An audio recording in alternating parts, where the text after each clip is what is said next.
we want to start with an insurrection. An insurrection against the rule of law, against civilization itself. That's been going on for more than a year in the city of Chicago. Since the death of George Floyd last May, Chicago's mayor, Lori Lightfoot, has embraced every part of the equity and inclusion agenda.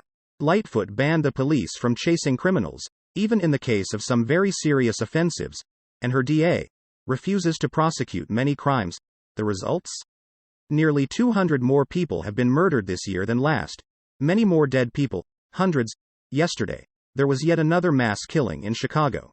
Reporter Denise Mathis, Retanya Rogers, Blake Lee, and Shermetria Williams all killed in Chicago's mass shooting. The shooting happened at 5:45 Tuesday morning in Englewood. Of the 8 people that were shot, 4 died. The other 4 victims are in the hospital, 2 of them reported to be in critical condition.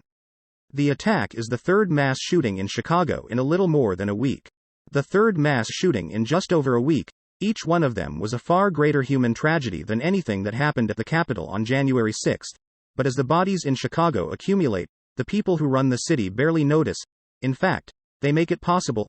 4 days before Christmas, a 28-year-old named Marvin Flanagan murdered a man during a home invasion. Flanagan should have been in jail at the time.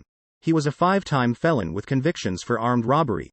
But officials let him out, and he promptly committed murder. This now common in the city of Chicago. Marvin Flanagan is just one of the dozens of criminals who've been let out of jail in Chicago recently, only to go on to shoot or murder someone else. Lori Lightfoot did this. But she accepts no responsibility for doing. Instead, she blames firearms, and demands more money from the federal government. Freedom has been illusory. Really? What's she saying? Well, she's saying your old Independence Day, and the nation it celebrates is a lie. This is the kind of thing Lori Lightfoot spends her time doing. That and berating her staff. Thanks to an open record request from the Chicago Tribune, we've got some of Lori Lightfoot's emails. Turns out she's every bit the person you thought she was. In January, for example, Lightfoot told her staff, "I need office time every day!" Exclamation point. She wrote that same line 16 times in a row. I need office time every day. I need office time every day. I need office time every day. And so on. 13 more times. Demented. And then, for clarity, not just once a week or some days, every day. Lightfoot wrote that exact same line 10 more times in a row. She needs help. But not as much help as her staff needs.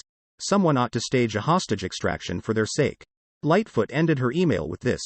If this doesn't change immediately, I will just start unilaterally canceling things every day. Have I made myself clear, finally? So, as the bodies piled up, hundreds more under her tenure as mayor, you have to wonder, how long did it take Lightfoot to write all of that? Was she shaking, spitting, and screaming as she did? Of course, she was. But apparently, it didn't work. It wasn't enough. Things did not improve in the mayor's office, despite those missives. In May of last year, Lightfoot announced a new policy for memos that arrive late. Late memos won't just be rejected. They'd be torn by rage-filled fingers into millions of tiny little pieces, and cast into the wind, like chaff. Given the right weather conditions, memo fragments might blow over Lake Michigan and fall on Grand Rapids. In an email to her staff, Lightfoot attached a picture of a ripped-up document. For emphasis, Lori Lightfoot, human shredding machine.